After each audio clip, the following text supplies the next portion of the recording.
તો આ દુર્ભાગ્યવશ દુર્ઘટનામાં 265 લોકોના મૃત્યુ થયા છે, પરંતુ હજુ પણ મૃતદેહોની શોધખોળ ચાલી રહી છે। એનડીઆરએફની ટીમ હજુ પણ મૃતદેહ શોધી રહી છે। ઘટના સ્થળે મૃતદેહોની શોધખોળની કામગીરી કરવામાં આવી રહી છે અને રાહત કામગીરી પણ અત્યારે ચાલુ છે। સવારે જ વધુ એક મૃતદેહ મળી આવ્યો હતો, પરંતુ આ એવી મોટી દુર્ઘટના હતી કે જેમાં હજુ પણ કોઈ પણ એક વ્યક્તિના અંગો રહી ગયા હોય, એમના મૃતદેહના કોઈ પણ ભાગ ક્યાં મળે તેના માટેની કામગીરી ચાલી રહી છે। ફોરેન્સિક ટીમ પણ તમામ પુરાવા એકત્ર કરી રહી હતી અને એનડીઆરએફની ટીમ દ્વારા પણ રિલીફ ઓપરેશન્સ ચાલી રહ્યા છે, રેસ્ક્યુ ઓપરેશન્સ પણ ચાલી રહ્યા છે।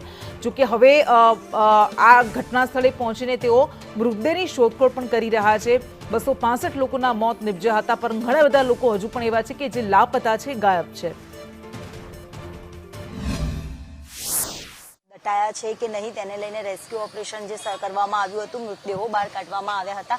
એનડીઆરએફની ટીમ ગઈકાલથી અહીંયા સ્થળ પર છે, ત્યારે અત્યારે પણ સ્થળ પર જ્યારે પહોંચી હતી, ડોગ સ્કોડની પણ જે મદદ લેવાની જે વાત હતી, સીધા જે દ્રશ્ય અહીંયા જોવા મળે છે કે ડોગ સ્કોડ દ્વારા પણ અહીંયા કોઈ મૃતદેહ દટાઈ તો નથી ગયો અને સાથે જ કેટલાક જરૂરી પુરાવા હતા કે જરૂરી સામાન હોય કે જેટલા પુરાવા મળી આવ્યા હોય તે તમામ જે એનડીઆરએફની ટીમ છે તે અહીંયા સ્થળ પર પહોંચીને એકઠું કરીને તમામ જે મુદ્દામાલ જે જપ્ત કરવામાં આવ્યો કે પછી કોઈ અન્ય અવશેષો હોય કે પછી તમામ બાબતોને લઈને ડોગ સ્કોડની પણ વહેલી સવારથી મદદ લેવામાં આવી હતી। મૃતદેહને લઈને પણ તપાસ છે જે હજી પણ શરૂ કરાઈ રહેલી છે।